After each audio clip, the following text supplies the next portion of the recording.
बिस्मिल्लाहिर्रहमानिर्रहीम। अस्सलामु अलैकुम वरहमतुल्लाहि वबरकातुहू। नाज़रीन, आज हमारा मौजू जो है वो मिर्गी के मुताल्लिक़ है। तो मिर्गी जो है ये तीन किस्म की होती है। एक असाबी मिर्गी होती है और एक गुजराती मिर्गी होती है और एक गोदी मिर्गी होती है। आज की हमारी जो वीडियो है ये असाबी मिर्गी के मुताल्लिक़ हम जिक्र करेंगे। मिर्गी को सरा भी कहते हैं, यानी सरा दिमागी। तो इस किस्म में जो है वो क्या होता है कि मरीज़ जो होता है जब वो पानी देखता है तो उसको दौरा पड़ता है, और जब दौरा पड़ता है तो उसके मुंह से झाग भी जो है वो निकलती है। और नंबर 3, जब दौरा ख़त्म होता है तो दौरे के ख़त्म होने के बाद फ़ौरन उसको पेशाब आता है।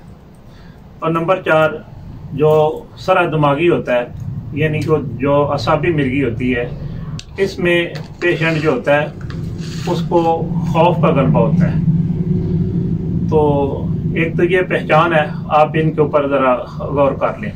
नंबर 2, ऐसा मरीज़ जो होता है जब हम उसका चेहरा देखते हैं और उसकी आंखें देखते हैं और उसकी ज़ुबान देखते हैं तो वो सफ़ेद होती है और कसरत के साथ बार बार उसको पेशाब भी आता है। जब ऐसे मरीज़ की हम नब्ज़ देखते हैं तो वो सुस्त होती है, गहरी होती है, डूबी हुई होती है और पहली उंगल से लेकर दूसरी उंगल तक महसूस की जा सकती है। और ये सारी लामतें जब आप चेक कर लेंगे, देख लेंगे, तो फिर आपने क्या करना है, आपने उसका इलाज करना है। इलाज आपने क्या करना है, बड़ा मुजरब इलाज है।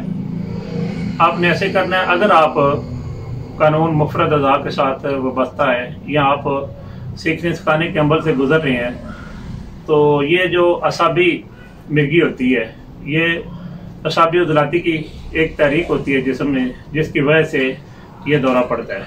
तो इसका इलाज आपने ऐसे करना है, उजलाती असाबी से लेकर आपने उजलाती गुद्दी तक जो मेडिसन है वो इस्तेमाल करवाएं, और साथ ही 2 नंबर और 3 नंबर ग़िज़ाएँ जो हैं वो इस्तेमाल करवानी चाहिए। लेकिन मेरे मतलब के अंदर जो मेरा मुजरब नुस्खा है उसमें हम ऐसे करते हैं कि एक चीज़ लेते हैं हम गारी कून, नंबर 2 अफ्तीमून लेते हैं, और नंबर 3 हम अलेला जो है स्याह लेते हैं, और नंबर 4 हम तुम्बे का गोदा ले लेते हैं, और 5वीं जो चीज़ होती है आखिरी वो हम हिंग लेते हैं खालिस। अगर हीरा हिंग मिल जाए खालिस तो ज़्यादा बेस्ट रहेगी। तो ये 5 चीज़ें आपने आम वज़न लेनी है, लेकर इनको अच्छी तरह साफ़ करना है, और साफ़ करने के बाद आपने ऐसे करना है कि इनकी बकदरे खुद गोलियां बना लें। तो कुछ गोलियां आप छोटी बना लें, कुछ गोलियां जो है बकदरे ना खुद बना लें, क्योंकि आपके पास मुख्तलिफ़ किस्म के मरीज़ आ सकते हैं मिर्गी के।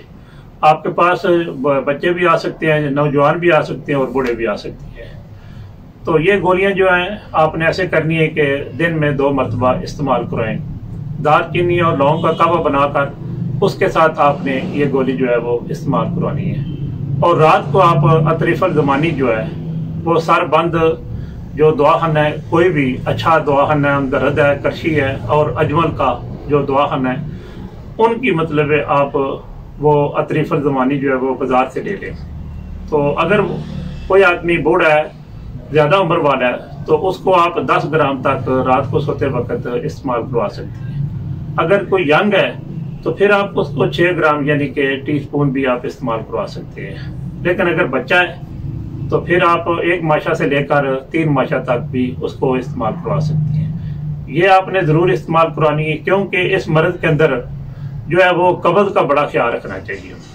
जब तक हम दिमाग का तनकिया नहीं करेंगे, जब तक हम दिमाग के जो फासद मादे हैं, रतूबात जो हैं, उनका इखराज नहीं करेंगे, उस वक्त तक मरीज़ को खातर खा जो फ़ायदा है वो नहीं हो सकता है। तो मैं दुआ करता हूँ कि अल्लाह ताला के हुज़ूर से जिन लोगों को मिर्गी का आर्ज़ा है, अल्लाह ताला उनको सेहत आजिला कामला अता फरमाए। अल्लाह ताला मेरा और आपका आमी नासर हो। फ़ी अमानिल्लाह व रसूलिही सल्लल्लाहु तआला अलैहि व आलिहि व सहबिहि व सल्लम। अस्सलामु अलैकुम व रहमतुल्लाहि व बरकातुहू।